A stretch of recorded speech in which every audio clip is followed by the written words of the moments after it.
South Beats Production.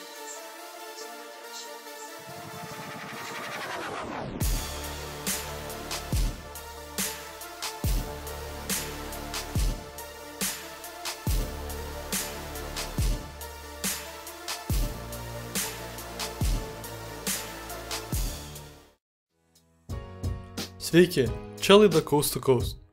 Šiandien pakalbėsime apie tikrai įdomias pirmasis Vilniaus Lietuvos Ryto varžybas Eurolygoje. Deja, jas pilnai išanalizuoti neužtektų laiko.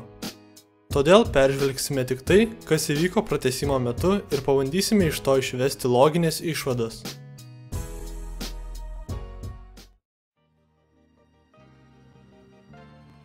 Pirmoje atakoje Lietuvos Rytas atlieka ilgą derinį, kurio atomazga yra užtvarai žaidėjui.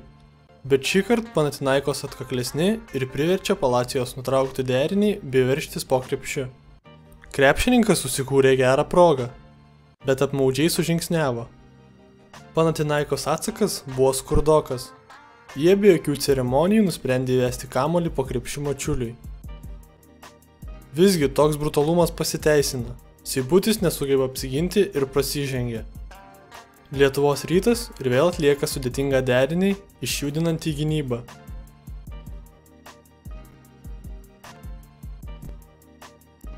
Jis priveda prie žaidimo 2-2. Omar Cook suranda pusiau laisvą Darių Songailą, o šis nesugraibo kamuolio ir sužingsniuoja. Varžovai iš Graikijos dar kartą žaidžia paprastai ir taip vos nepraranda kamuolio. Jų situacijoje išgelbėjo prastoki Gecevičiaus gynybiniai sugebėjimai ir laiku nesuteikta Dariaus Songailos pagalba. Lietuvos Ryto atsakas – žaidimas 2-2 išsidėsčius ragų deriniu. Omar Cook sugeba neblogai prasiveržti. Tuo metu suklysta Jonas Mačiulis, bandydamas nereikalingai padėti. Tuo pasinaudojo Bobrauskas, pasislinkdamas į žaidėjo matymo lauką.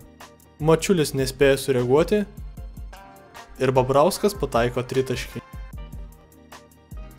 Ryto varžovai pagaliau pabando atlikti derinį ir iškart praranda kamuolį. Steponas Bobrauskas pasinaudojo progą ir pelno taškus.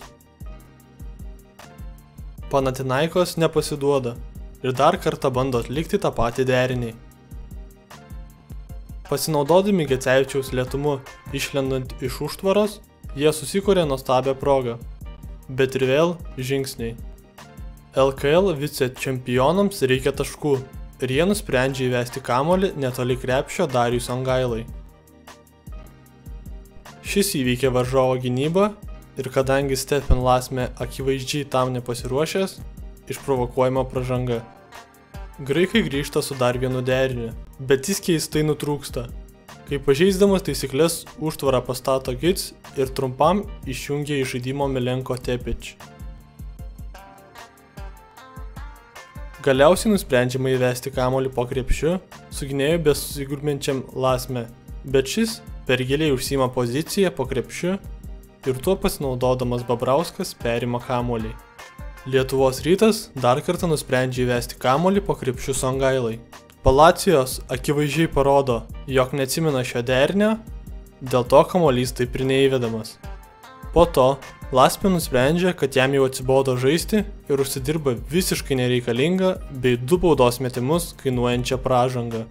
Panathinaikos supranta, jog reikia pelnyti taškus, todėl pusė komandos nusprendžia atlikti derinį, kol kita pusė bando išsiaiškinti, kur kam reikia stovėti.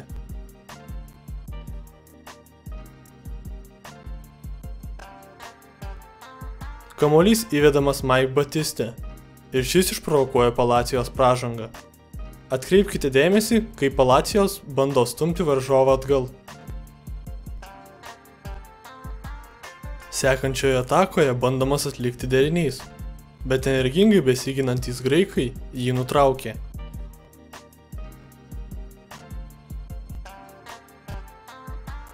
Herojaus vaidmens imasi Renaldas Seibutis, kuris pasinaudojo tuo, jog Diamantidis vėluoja pusę sekundės ir pataiko metimą iš vidutinio nuotolio.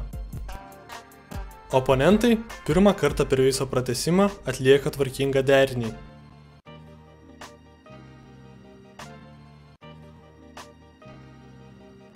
iki kol Gits pastato užtvarą su pečiu ir taip dar kartą suglumina savo gynėją. Atsikvošėjęs Diamantidis įveda kamuolį po krepšiu Batistė.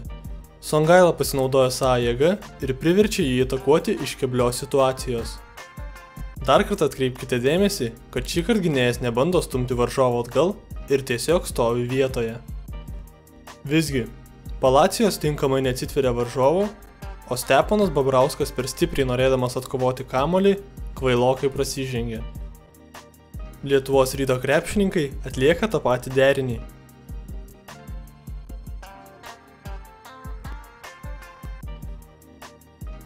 Ir šįkart Panathinaikos nebesuklysta. Omar Cook priverčiamas atakuoti krepšį per iškeltas rankas, baigiantis laikui. Graikai vėl žaidžia paprastą 2 prieš 2. Palacijos šįkart sekundę per lėtas, padėdamas ginti 2 prieš 2 ir leidžia Gits per arti prisiartinti prie krepšio, dėl ko vėliau kamuolys gražiai įdedamas į krepšį. Paskutinės atakos metu Ryto planas buvo įvesti kamuolį po krepšiu Songailai, kurį dengė gynėjas.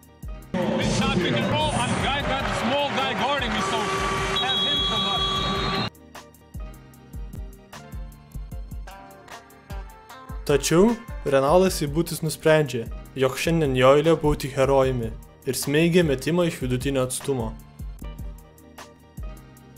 Graikai šiaip netaip išsimeta kamuolį iš užribio ir pastato užtvarą Roko Ukič.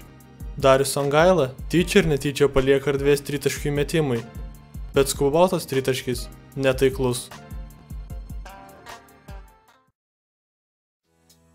Paanalizavus pratęsimą, matomas keletas priešingybių komandų žaidime. Pirmiausia tai, kad Panathinaikos labiau rėmėsi įvedimo po krepšiu taktiką ir nelabai stengėsi bei nesugebėjo atlikti derinių. Lietuvos Rytas tuo tarpu 7 iš 10 taškų pelnė metimais iš vidutinio ar tolimesnio nuotolio ir kiekvienoje atakoje bandė atlikti bent smulkų derinį.